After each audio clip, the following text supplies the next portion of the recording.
Fala galera, beleza? Meu nome é Rodrigo Melli, esse é o canal História Mal Contada. E no vídeo de hoje vamos falar sobre o Renascimento. Então sem muita enrolação, bora pro vídeo.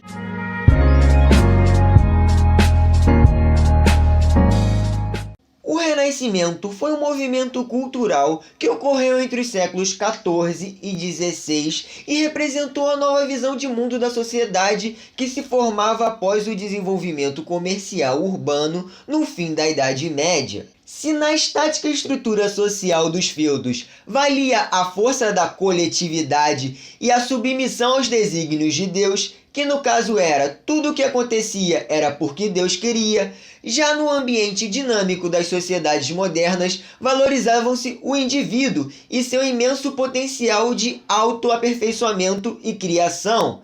Nasce aqui aquela ideia de individualismo e autoaperfeiçoamento, porque as pessoas tinham que ser extremamente criativas para sobreviver, sendo para criar as coisas, vender produtos, essas coisas assim. A partir dessas ideias individualistas e de autoaperfeiçoamento que nasce o movimento renascentista. O elemento central do Renascimento era o humanismo, corrente filosófica que se baseava no antropocentrismo, ou seja, o ser humano era o centro das questões. Para os humanistas, o homem é dotado de uma capacidade quase divina de criar, e ao exercê-la se aproximava de Deus.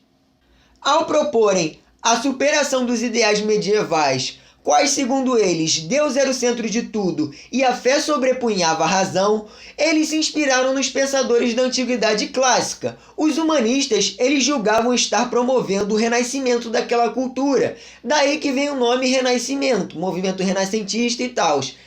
Deu pra sacar, né?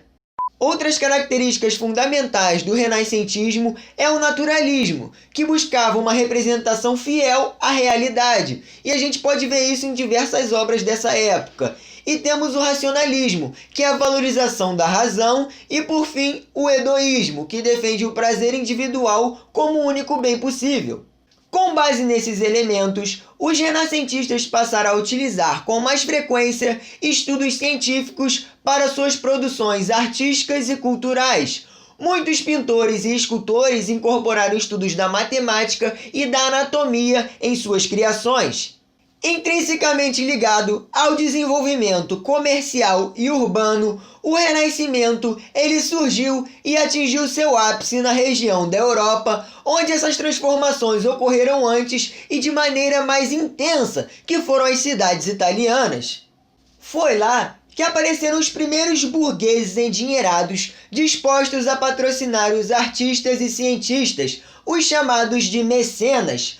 Como os Médici de Florença, o movimento renascentista era essencialmente elitista, ou seja, só participava quem era alta burguesia e nobreza.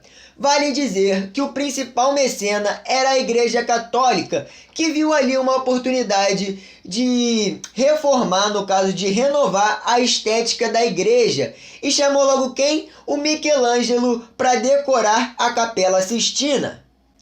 A Renascença italiana, ela costuma ser dividida em três fases, que é o Trecento, Quatrecento e o Quinquecento. Iremos vê-las agora. Trecento foi o período em que se começou a romper com os modelos artísticos da Idade Média. Na pintura, destacou-se Giotto di Bondone, que representava imagens sacras, já com um forte traço naturalista. Na literatura, os maiores nomes foram Dante Alighieri, com a Divina Comédia, Francesco Petrarca, com África, e Giovanni Boccaccio, com Decameron. Os três usavam, em vez do latim, identificado com a cultura eclesiástica medieval, o toscano, dialeto que originou o atual italiano. E temos o Quattrocento. Caracterizou-se por ter uma intensa produção artística e extrema evolução intelectual. Foi quando, graças ao financiamento dos mecenas, os artistas começaram a deixar de ser encarados como simples artesãos para se tornarem profissionais independentes. Entre os artistas que mais se destacaram no período estão Leonardo da Vinci e Sandro Botticelli. E por fim, temos o Quinquecento. No século XVI, Roma substituiu Florença como principal centro da arte na Itália, e a Igreja Católica tornou-se o grande mecenas do período. Michelangelo e Rafael Sanzio, dois dos maiores artistas plásticos do Quinquecento, produziram importantes obras para a Sé. Na literatura, destacam-se autores como Ariosto, Torquato Tasso e Maquiavel. Este último, o mais importante pensador político do período, é o autor de O Príncipe, ensaio sobre a arte de bem governar, que defende a falta de escrúpulos, o uso da força e a diminuição da atuação política da Igreja. Foi também no século XVI que viveram os grandes cientistas do Renascimento, como o polonês Nicolau Copérnico, o alemão Johannes Kepler e os italianos Giordano Bruno e Galileu Galilei. Todos eram astrônomos e defensores da teoria heliocêntrica, que rompeu com a Igreja ao dizer que o Sol ele era o centro do universo e não a Terra, e foram os primeiros pensadores a utilizar o método científico, ou seja, eles fizeram uma série rigorosa de testes que pretendiam garantir a veracidade daquela teoria.